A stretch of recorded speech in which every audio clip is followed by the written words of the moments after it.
It's good afternoon now, so good afternoon and thank you for being here today.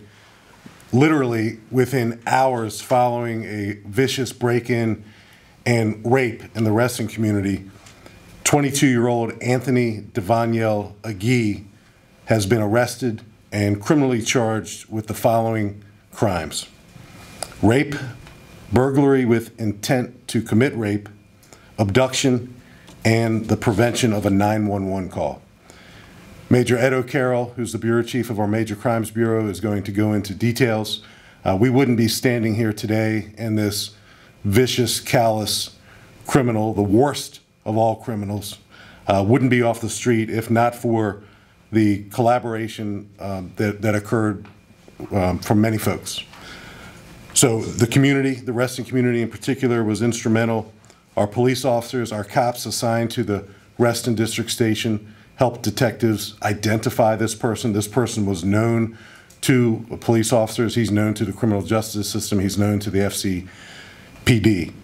Our Major Crimes Bureau detectives worked nonstop from the moment that this vicious crime occurred. Our Victim Services Division, as they always do, thank them. Crime Scene Detectives, our Special Operations Division, and our fugitive team for safely bringing this coward into custody. So a lot of people did a lot of work. Major O'Carroll will go into some details and then we'll take some questions. This investigation, our investigation into this person in particular is far from over.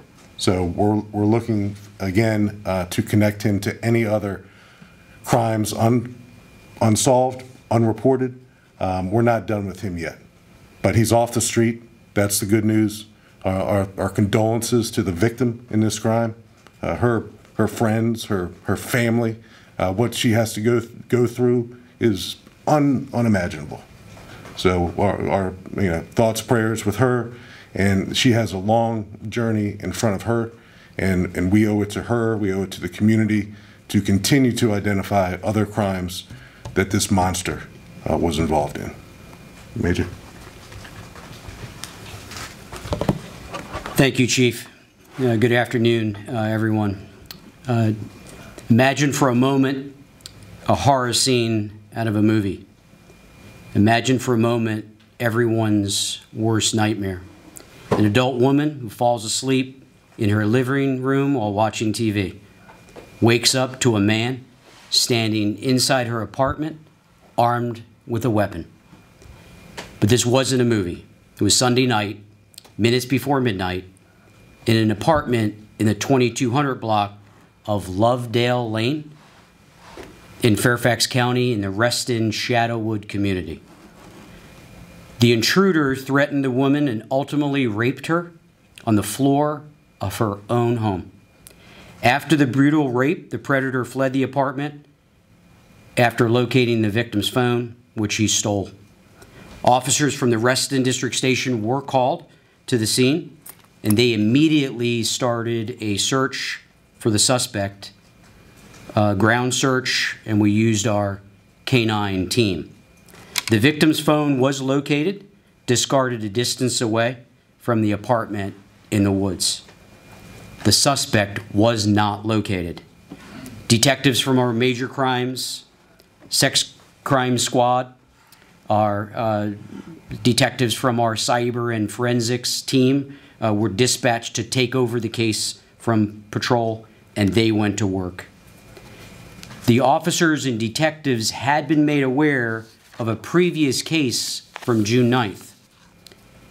And through good old-fashioned detective work, looking through video footage that was provided by a community member from the June event, it caught a predator passing at various times of the night. That predator was recognized by detectives and officers, and also an alert community member saw a handprint on a sliding glass door. And when that community member had seen that, we were called back to the residence in June. That fingerprint, that handprint, the palm print was lifted and processed by our detectives and sent to the forensics fingerprint exam unit. Yesterday, we placed an emergency rush on getting that handprint, palm print analyzed. And late yesterday morning, we got a hit. Arrest warrants for Anthony Agee, 22 of Reston, was obtained by our detectives for peeping and indecent exposure. As the chief mentioned, officers from our Special Operations Division, detectives from the Fugitive Apprehension Team, along with my members from Major Crimes, responded and saturated the area, all in an effort to locate Agee. Yesterday at 4:15 in the afternoon, within 18 hours of this brutal, unwarranted, unacceptable, and criminal attack, Agee was in handcuffs. After further investigation, he has been charged, as the chief outlined. I'll say it again because it's important. In addition to the two additional or initial charges, he's also charged with rape, burglary with the intent to commit rape, abduction, and the chief highlighted at the end, preventing a 911 call. He's being held at the Fairfax County Adult Detention Center, appropriately on no bond. Now, as all defendants get in this case, is the presumption of innocence, and this defendant receives that as well. But I am thankful to report that our guy, our offender, our monster, as the chief said, is in the county jail. But this case does remain active. If anyone has information relevant to this offender, this case, or other cases, maybe you have additional video that would help in this case or other cases, call the Fairfax County Police Department. We can be reached at 246-7800. That's 703-246-7800, option 2. That will get you to our detective team. You can remain anonymous. Report anything that you think would help in these cases. Some additional things I'd like to share. The victim, the survivor, did nothing wrong. And to my team, Detective Brandolino, thank you for being here today. But it really is the squad. It's your entire team under the leadership of Second Lieutenant Berkey. I know the captain of the violent crimes team is here. Captain, thank you. Lieutenant, it does take a team. But to all the crime scene detectives, the analysts, the technicians, everyone who has worked on this case literally around the clock, you are dedicated. You are passionate. You are empathetic. And you do work so hard to resolve these critically important cases. So thank you on behalf of my team. But know that this quick arrest is not closure. It's a resolution and some sense of justice, knowing the offender in this case or these cases are off the streets. Our lead detective, our victim service specialists, will be working with this survivor. And the chief used a word that is key on the journey that she's on, and that's ahead of her. We will be at her side. And the chief and I will take any questions that you may have. The suspect in... Hi, Megan Rivers from Channel 9. Yes, ma'am. The suspect in this case, was he familiar to the victim at all? Do they have any connection whatsoever? Or was this just a completely random incident? So you have a couple of questions, and I'll answer everything. He was not known to the victim, and this wasn't random. I say that because he was a predator in that neighborhood, and what he did minutes before midnight is the worst of the worst, and that's why I said when we got the call, we responded, and the entire team, FCPD, responded and worked literally throughout the night into the next day. And I gave you some markers. As soon as we had those warrants, we were on to where he was to get him in handcuffs. So the process worked because of the hard work of detectives, but he selected his victim out. So there's actually been an 18.7% increase in forcible sex offenses from 2016 to 2021, but a decrease about 32% from that same period. Is there anything that's concerning to you in regards to this case or trends that are going on in the county? Yeah, I'll say some remarks. I think the chief will probably weigh in as well. You know, any case, one case is one too many. And we do look at statistics. We have a great statistics team, analysts that look at that. We look at previous cases. So we're looking at all unsolved cases in the Reston area and Fairfax County to see if he is tied into any one of those. You know, our numbers are what they are, but they're not just numbers. They're victims, they're cases. And we're all hands on deck to close them, to actually prevent them. You know, we recently relaunched our women's self-defense program. We've got crime prevention officers out there raising awareness. So we're all hands on deck to get those numbers to zero. Chief?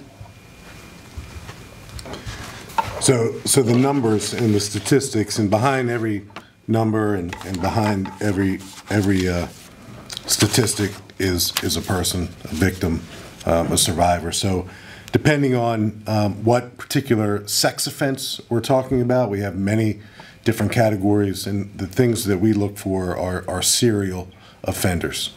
And this person who has been charged with these crimes based on what just happened literally hours ago is likely a serial offender.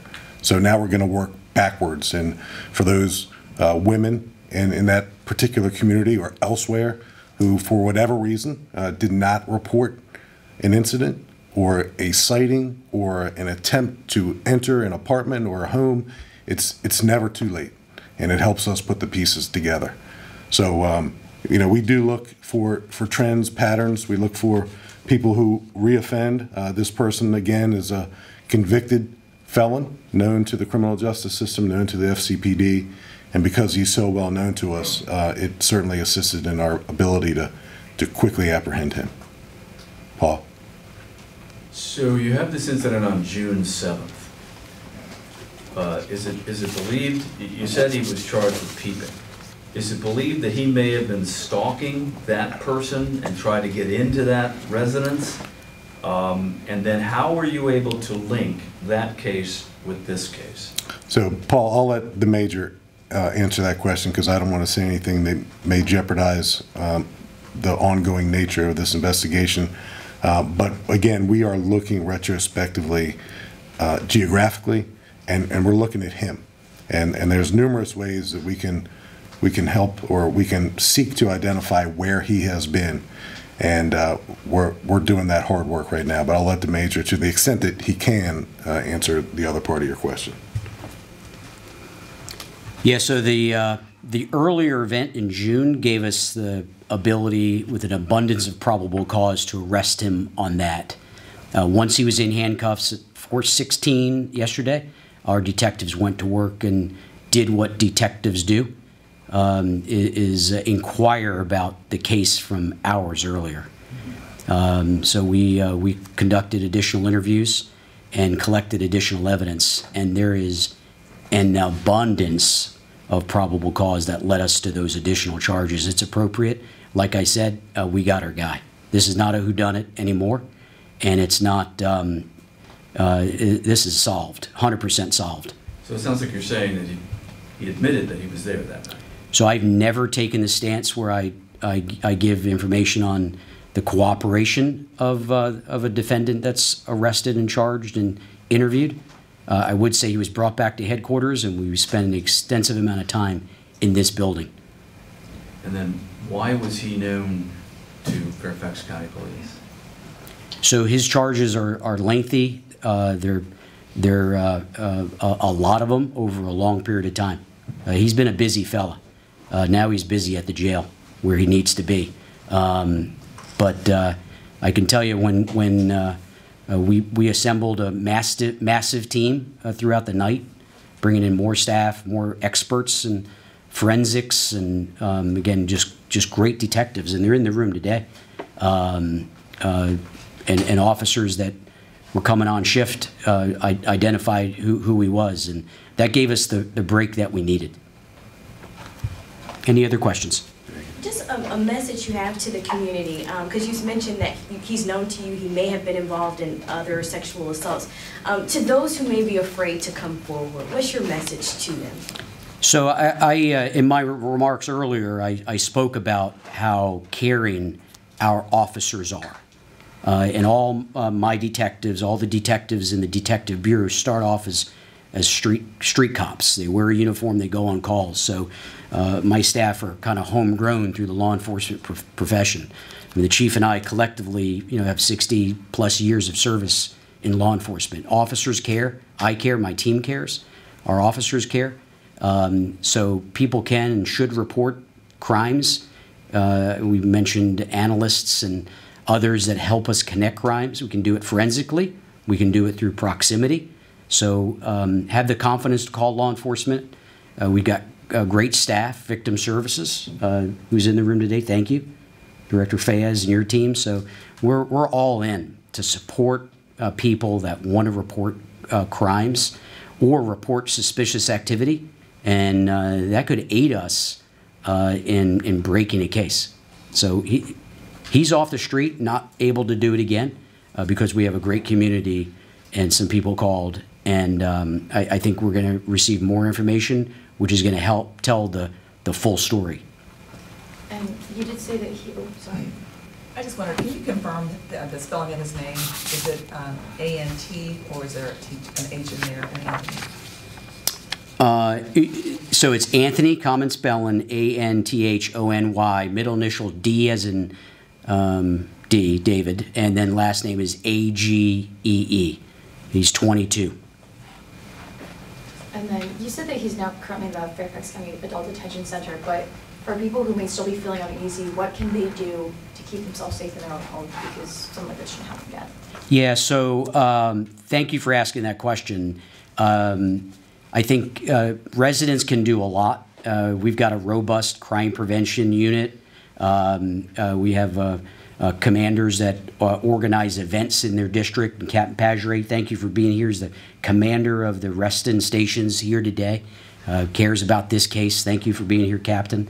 But he's got a team that can go out and provide information on safety, awareness, and prevention. And again, as I mentioned, we've restarted the self-defense program in Fairfax County. Chief Davis supported the restart. It was offline for a decade. We're back teaching that class. So there's a lot the community can do with law enforcement to raise awareness. But another thing that's been helpful in this case is video surveillance. Members of the community that have enabled video cameras, Ring doorbells, and different things of using technology has been helpful. So it's not one thing, it's a layered approach to personal safety and home safety, or something that could aid in an investigation that unfolds like it has in this case. How far away was the June 7th incident from Sunday's incident? Imminently close. Same apartment complex?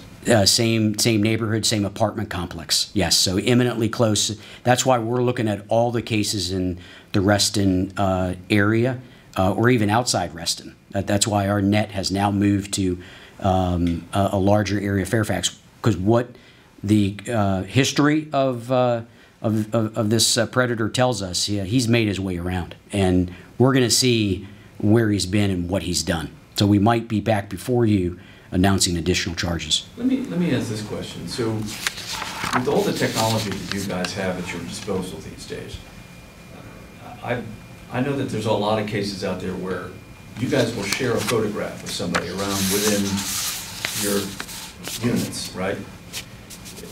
You said that you had an image of this guy that was shared.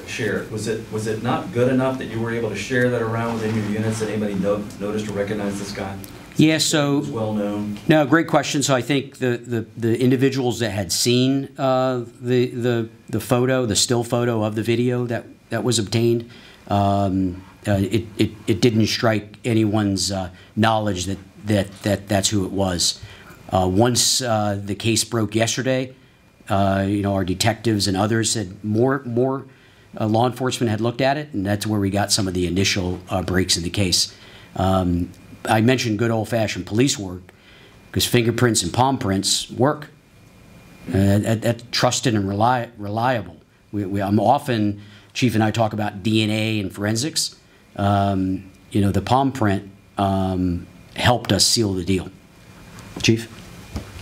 Yeah, Paul, I just want to clarify or add to that a little bit. It's not just FCPD technology that's at play. It's technology that exists in the residential communities, business communities, Ring doorbell, et cetera. So the proliferation of video surveillance technology in America really puts us in a great place. And we don't have to go back too far this summer at Tyson's. And without the video surveillance opportunity to identify that shooter, Noah Settles at Tyson's, it may have taken us a little bit longer. I still think we would have captured our bad guy, but it may have taken us a little bit longer to do that. So as much as we can continue as a society to share video surveillance footage with law enforcement, with the police, I know it's sometimes a sensitive topic, but if we're talking about public spaces and spaces where people live and expect some level of safety and privacy, it's an important endeavor to continue to strive to enhance. Well, that was one of those cases where you shared that photo around to law enforcement in the Washington area, and that's how somebody recognized him. Settles, I'm talking about. Right. It happens every day. I just use that one as an example, but the more we can do it, the better. And again, to folks who may watch the news tonight and hear about this, particularly women who live in that apartment condominium complex community, and I saw a couple of them interviewed on the news last night, and I forget what channel. I watch them all. But a couple of the residents said that it appeared to be a tight-knit community of residents, and they speak to each other, and they look out for each other. So as they consider that person who walked, particularly ground level residents, that person who walked by a sliding glass door, by a wood line, or a knock on the door, a person in the parking lot who seemed out of place, as small as that might seem to someone, another message we want to give the community, particularly that community, is you're never bothering us. You're never bothering us. We're never too busy to come out and take an additional piece of information, because this guy, Agee, he can never get out again, ever.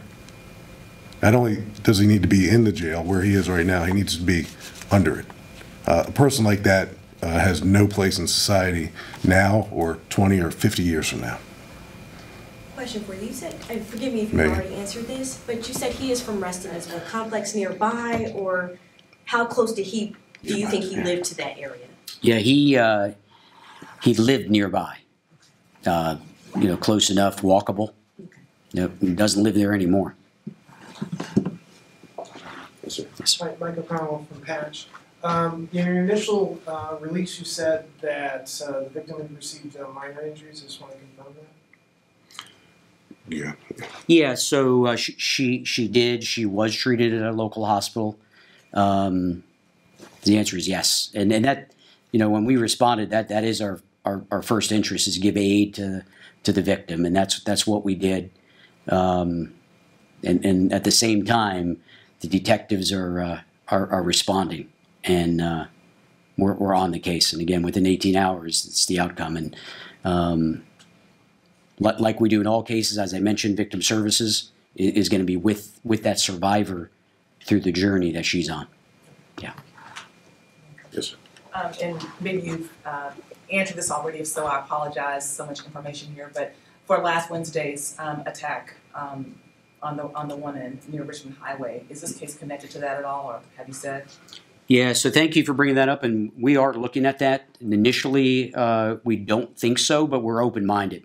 So all of our open cases, all of our cases that we're aware of, we're going to be looking to see if there is, whether we can link it scientifically.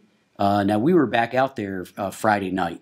Actually, the same detective that is assigned to this case was out in Mount Vernon, Sacramento Drive, Friday night. And the rest of the team, thank you for doing that Friday night, because there are other cases that we're working. It's not lost on us. That's why as we wrap up this press conference, my detectives, and you know this, I don't need to say it, they'll be back to work, because there are cases that we need to have full time and attention to. But thanks for bringing that up. And we have shared that event, and so make sure you follow us on our platforms as we inform the community about other cases in Fairfax County. And that case is not lost on us. It's a high priority. Thank you. And just really quickly too, you said he was very known to this department.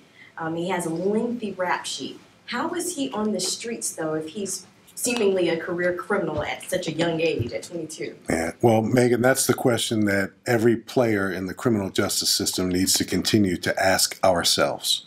So as we look back at him and his criminal history and the opportunities that the criminal justice system may have had to interrupt his criminal behavior, that's always something that should give us pause to contemplate being better as a criminal justice system. It should be an absolute aberration for any of us to stand up here and describe a repeat violent offender.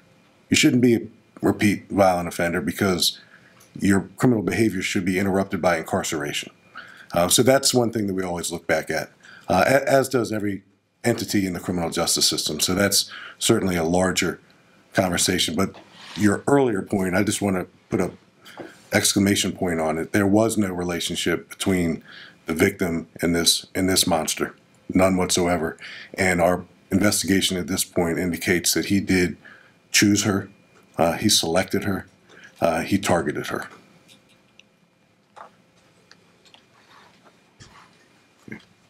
Thank you all. Thank you.